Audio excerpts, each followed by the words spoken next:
everybody, welcome back to my channel. My name is Queenie. For those who don't know me, reviewing Love Island Games Season 2, episodes 16 and 18. To the people who like when I'm long-winded, I don't know how I could possibly make this more than 10 minutes.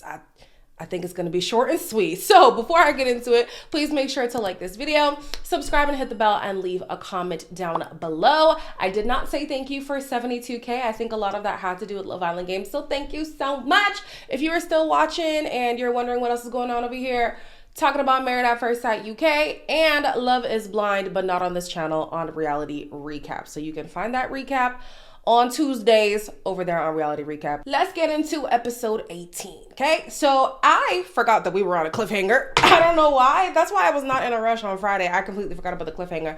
But Garby and Casey landed on the white, meaning they were immediately dumped. Can you imagine? You have Toby and Tyree going over to him saying, oh, well, you know, we wouldn't have voted for you. How the hell was he supposed to know that? Throughout the game, they were being targeted, probably because they were the newest couple. They're just easy to get out. And Garby is a threat.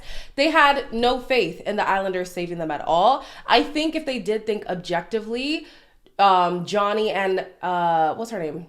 Gabby were still the biggest threats. So it would have been worth the gamble to let the Islanders decide. But anyways, they were immediately dumped. So they went home. Then we have Toby and Tyreek, who were almost having a falling out. I completely forgot that these two know each other from way before Love Island. So Toby was basically saying, if your gamble did not pay out, you would have lost a friend. Bro, you know I'm a gambling man, bro. A gamble like that? But hear me out. I said, let me bank one on Isaiah, because if this pulls off, it's the best pull-off in history. And I knew you was going to win. I had a feeling, bro. Bro, that's the truth, bro. I'm not happy with that payoff. I'm happy I'm not happy with the payoff. Yeah. Our relationship would have been done. I think sometimes Tyreek speaks before he thinks.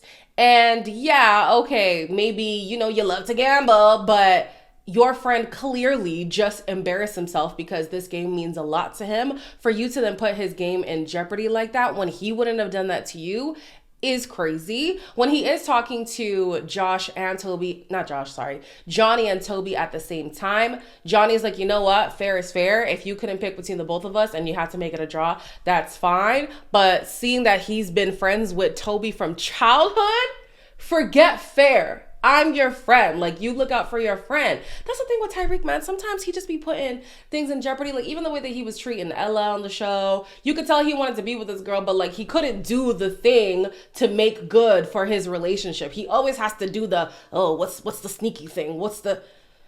Anyways, he didn't fall out with his friend. Lucky for him, right? Then we have Toby and Tyreek, who are trying to convince Lucinda throughout the day to target Andrea and Josh. The issue that Lucinda is having is that Andrea is now her friend. In my opinion, I thought the way that we've been seeing Lucinda is that she's quite male-centered. So if her friends were going to tell her, get rid of Andrea, she probably was going to do it if push came to shove. Also, I was reminded of her time on Australia. She ain't got no loyalty to no girls. I completely forgot about her time with Zach. Lucinda was also realizing in this moment that she may need, Toby may need her more than she needs Toby. Like, she and Zay are quite strong, and Toby and Sydney not so much, right? At least that's what everybody's thinking. Speaking of Toby and Sydney, she is very much done with him romantically and on a friendship level, but because they are still working together, she's willing to hear him out. Sydney, I do believe in you. No, you don't. I do. I don't think you believe in yourself. What? That whole show last night was just humiliating. It's been an issue my whole life. Easily disrespectable. I didn't have your interests in mind at that point in time. I'm sorry for that. Sorry for what? Because I cried? Just know, I got your back in there. I do. Sydney says that typically people do tend to disrespect her. She has been dealing with this her whole life. I think it's because she comes across very nice, and when you're really nice, people think that you'll just forgive anything. And so people think that they could just talk cash crazy to you, about you, and you'll just be like, oh no, it's okay, it's fine. You know, she has gone through a healing journey. So speaking of Sydney's improvement, At the next challenge, it's a basketball game called Shoot Your Shot or something. And she was doing the best of all the girls. Better than Justine, better than Andrea, who played basketball her whole life. Like, the girl was doing so well. Andrea and Josh had no balls because they were all getting stolen from them. And then in the next round, they did start with the white ball. The guys are now the shooters and, you know, they're trying to think of what is the strategy here. Josh set the tone on what the strategy was going to be because having the white ball, he's like, it is pointless to run back and forth. Let's just run out the clock and make a shot last minute. Now, Lucinda is catching wind and she's like, okay, well, we need to then empty out our thing so that if the ball comes, we don't have a lot of balls to go through to get to the white ball and give it to somebody else, right? I actually think the strategy was good. It's just that their timing was off. They counted over 5 minutes. They were trying to count to about 4 minutes and 45 seconds. I think that was a big reach. They should have just counted to 4 minutes and leave it there, duke it out for 1 minute. You can duke it out for a minute. I think you'll be okay. But they immediately went home. Sucks to see them go, especially Andrea, because she really has been fighting from behind on this show. But it was their own fault.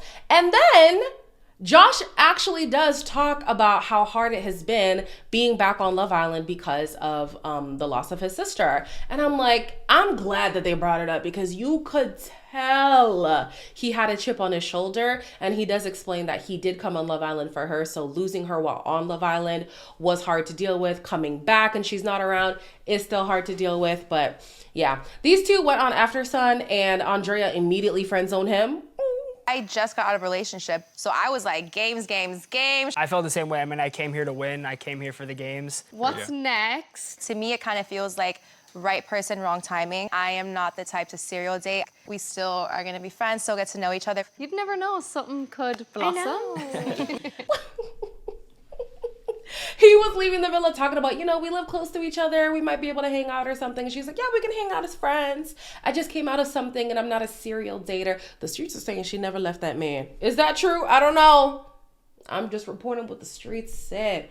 On to the final episode. The winning couple was Lucinda and Zay, so they were exempt from the vote. Everybody else was in the bottom. And the people who got the least amount of votes, of course, was Johnny and Gabby. I don't know why Johnny had so much hope. America is not a big fan. They did not make it to the final three. The final three couples were Josh and Justine, Lucinda and Zay, and Toby and Sydney. At this point, Johnny, you have lost to Justine 3 times, technically. I would wrap it up. I surely would. So the first challenge in the mega duel is a big puzzle. The couple who does not finish will be dumped immediately. Tyreek is putting his mouth to good use because he actually was guiding Justine throughout this puzzle. Honestly, hearing the peanut gallery, I couldn't be bothered. They were so annoying. But anyways, Lucinda and Zay didn't seem to have a strategy at the beginning, but somehow, some way, Lucinda, being the brains of the situation, managed to pull out the win with Zay, and Sydney and Toby were immediately dumped. Then the final duel was the same as season one, if I'm not mistaken. Tyreek and Justine already have an advantage because she's done it before, and they do look stronger. The boys were duking it out. Tyreek and Zay were wrestling over these money bags. Lucinda and Justine were going back and forth moving the white bags. At one point, Lucinda lost focus and she brought one of the white bags into her square, which just shows you how tired these people were. But the final score was 14-10 in favor of Lucinda and Zay, and they won. I had to pick up my jaw off the floor. I said, really? You just gotta persevere because you never know when you'll be able to pull it out. This girl was ready to go home day one. And then you won the damn show. Ariana asks Justine and Tyreek, what's next? Tyreek is like, you know what? I'm not gonna put too much pressure on it. There's definitely a connection here. We'll just see where it goes, right? Justine says this is the best connection she's had on all of her Love Islands. I said, really? I mean, granted, both of the guys that she's been with before did have open connections back home. I hope that that's not the case with Tyreek, child, because, Ooh, Lord. Throughout the season, I was wondering whether or not Justine was actually into this man or if she was playing him, but she did say, I really like this one. Deep Negro sigh. Oh, I mean, best of luck to you, girl, but oh my gosh, my hopes are in the pits, okay? So anyways, the eliminated Islanders have to vote for which winner they want to decide what is done with the money. The votes for Lucinda came from KK, Nicola, Marvin, Andrea, and Garby, and everybody else voted for Zay. Lucinda did vote for love. She did come here for love, so she would have split the money. And Zay also wrote down that he was here for love, so he does get to split the money with Lucinda. And that is it. That is the finale of season 2. I wouldn't be mad at a season 3. Just space it out. Because I actually think the season was good. It's just that after season 7, a lot of us are fatigued, okay?